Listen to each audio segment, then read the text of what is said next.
ओम नमः शिवाय।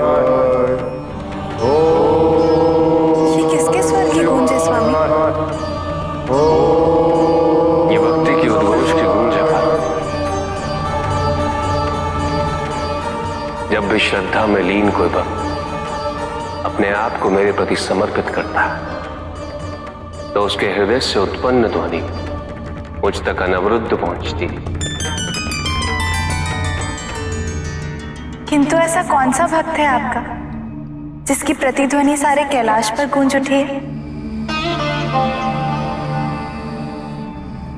तारकासुर के तीनों पुत्र विद्युन्मलि, तरकक्ष और कमलाक्ष, ये तीनों कई वर्षों से मेरी तपस्या में लीन है। ओम नमः शिवाय। ओम नमः शिवाय। और अब इनकी साधना चरम सीमा पर पहुंच चुकी है। अब मैं उनकी इच्छा पूर्ति हेतु उन्हें वरदान देने को कटिबद्ध हूं। किंतु ये कैसे संभव है स्वामी? क्या आप भूल गए कि इन तीनों ने अनेकों बार हम पे आक्रमण किया है? इन तीनों के पिता तारकासुर ने हमें विभाजित करने के कितने प्रयास किए हैं। किंतु इन तीनों ने बहुत समय पूर्व अपने पिता का परित्याग कर अपना जीवन मेरी भक्ति को समर्पित कर दिया है।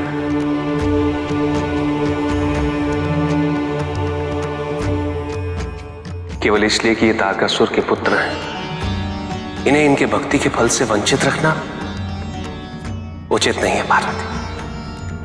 किंतु वो असुर हैं स्वामी, और उनकी सत्य निष्ठा सदैव संदेहास्पद रहती है। मैं अपने भक्तों में कोई भेद नहीं करता पार्वती, चाहे वो देवता हो, मनुष्य या फिर असुर। सच्चे मन से मेरी आराधना करने वाले को मैंने सदैव वरदान दिया है। भगवान और भक्त के मध्य एक विशिष्ट संबंध होता है जिसकी मर्यादा दोनों भगवान और भक्त को ही रखनी पड़ती है। किंतु स्वामी, असुर सदैव उस मर्यादा का उल्लंघन करते आए हैं और तारकासुर इसका प्रमाण है। तुम ये क्यों नहीं सोचती पार्वती, यदि तारकासुर नहीं होता, यदि वो इस मर्यादा का उल्लंघन ना करता, तो ये सारी सृष्टि हमें इतने शीघ्र मिलाने हेतु तत्पर कैसे होती? पुनः हमारा मिलन कैसे होता? हमारी अनभिज्ञता के लिए हमें क्षमा करें स्वामी। हमें तो ज्ञात ही नहीं था कि हमारे मिलन का कारण यही तो है। हमारे प्रेम की पूर्णता एक असुर के दुष्कृत्य पर आश्रित है। तब तो तारकासुर का वध कभी नहीं होना चाहिए, अन्यथा हमारे मिलन और सहचार्य का कोई कारण ही नहीं शेष रह जाएगा। उचित है ना स्वामी? चाहिए। 3 असुर आपकी प्रतीक्षा कर रहे हैं, जाइए जाकर उन्हें वरदान दीजिए। कदाचित हमारे और आपके संबंध को थोड़ा आश्रय और मिल जाएगा।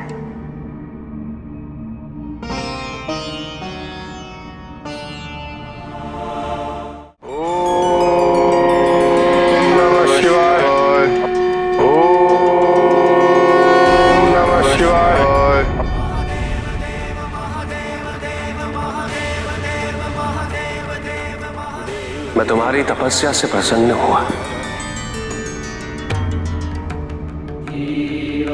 प्रभु, आपके दर्शन के लिए कब से लालायित थे हम। मांगो, क्या वरदान चाहिए तुम्हें? महादेव, हमें अजर रखते हुए अमरत्व के वरदान से अलंकृत करे प्रभु। नहीं, यह संभव नहीं है। अमरत्व के वरदान ने सदैव मेरे भक्तों को अहंकारी एवं अत्याचारी बनाया है। तुम कोई और वरदान मांग लो। प्रभु, हम सदा आपके भक्त बने रहेंगे। कृपा करके हमें एक वरदान दे दीजिए। जब कभी भी हमारी मृत्यु निकट आएगी तो आप स्वयं आकर हमें अपने संरक्षण में ले लेंगे। जी प्रभु। उचित है, किंतु ध्यान रहे, यदि तुम किसी भी समय धर्म के अनुपालन अथवा अनुसरण से भटके तो यह वरदान स्वतः निष्प्रभाव हो जाएगा। क्या आप असुरों की कुटिलता से इतने अनभिज्ञ हैं स्वामी? वो सदैव आपके भोलेपन का लाभ उठाकर आप ही के द्वारा दी गई शक्तियों का प्रयोग आप ही के विरुद्ध करते आए हैं।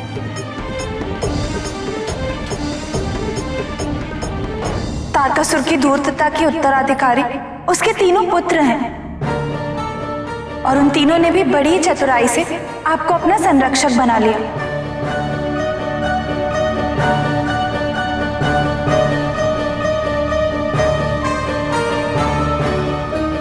मैं इन तथ्यों से अनभिज्ञ नहीं पा रहा थी।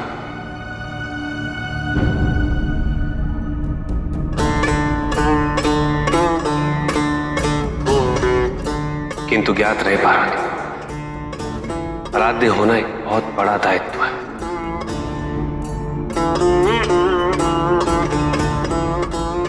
भगवान और भक्त के मध्य जो भक्ति का आदान प्रदान होता है, उसके निर्वाह हेतु आराध्य कटिबद्ध है।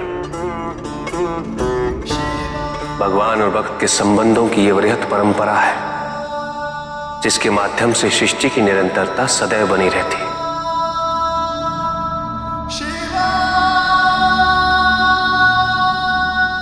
और इसका उल्लंघन सृष्टि ही नहीं, अपितु मानव संबंधों पर भी प्रश्न चिन्ह उठाता है। भगवान भी धर्म के अनुपालन से परे नहीं। भगवान को भी अपनी सत्यनिष्ठा और अपनी अनुकंपा को समय समय में अपने भक्तों के समक्ष प्रतीत करना पड़ता है। अपने भक्तों के समक्ष उसे सिद्ध करना पड़ता है। भगवान भी उनकी विशिष्ट समस्याओं और उनकी विपरीत परिस्थितियों का उत्तरदायी भी है। इसी भक्ति और समर्पण की विशाल परंपरा का अनुपालन मैंने तारकासुर के पुत्रों को वरदान देकर किया है। किंतु आपकी इस परंपरा के अनुपालन से इस संसार और सृष्टि को हानि पहुंचना निश्चित है। क्या आपने इस पर विचार नहीं किया? विचार किया है पार्वती, और मैं इन तथ्यों से पूर्णतः अवगत हूं। इस संसार में ऐसे अनगिनत असुर हैं जिन्होंने अपने तप द्वारा अमरत्व का वरदान प्राप्त किया है, किंतु आज उनमें से कोई भी जीवित नहीं।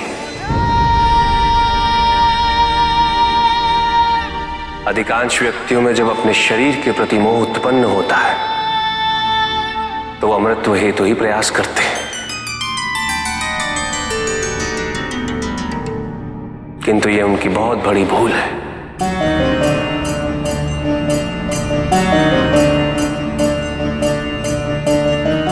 क्योंकि शरीर तो नश्वर होता है और शरीर की नश्वरता इस संसार की रचना के समय से ही निर्धारित है। यदि कुछ अमर है तो वह आत्मा। जिसे आत्मा के अमृतत्व की पिपासा हो वही मोक्ष की प्राप्ति करता है। जो मूर्ख ये समझ नहीं पाते वो अहंकारी हो जाते, और उनका अहंकार बनता है अधर्म का आधार, और अधर्म उनके विनाश का।